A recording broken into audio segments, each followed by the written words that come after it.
What's up, YouTube? Today, we've got a knife I just got in. It's pretty neat. Not a whole lot for me to point at. We'll get back to the pointer, though.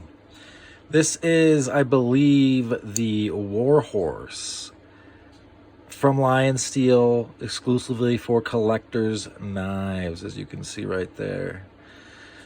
This is a really cool piece. M390, as you can see, it has pretty fun character. This is olive wood. Titanium bolsters. I don't know what the springs are made out of, to be honest. Rounded springs back here. Both of these blades are pinchable.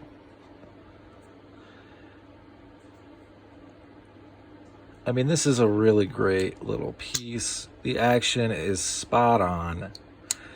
And I really like that this is a lamb's foot rather than, say, a sheep's foot or a ram's foot. I also like how stylized it gets down here.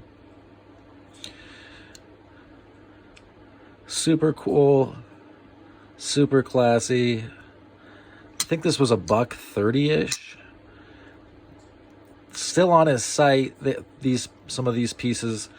Mike Latham is who I'm referring to, the man, the myth, the legend behind collectors' knives. If you fancy this piece, I suggest you go grab it from his site before they are all gone. I don't know when he's going to re-up those offerings. He might not, because of the supply chain issues that people are experiencing.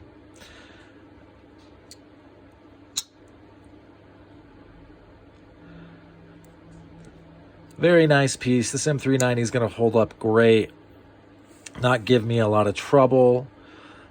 I'll probably just drop it up every once in a while. And from what I've seen and heard, I'll probably be okay with the rods that I use to sharpen. I do have diamond rods if I were going to reprofile, but I'm not really trying to take off that much material. I am going to use this piece because it's cool. I'm about to review a bunch of collector knives, lionSteel exclusives, so if you like this one, stick around. Maybe consider subscribing, that sort of thing. That's about all she wrote for this one. Hope you folks have a great rest of your day. Bye now.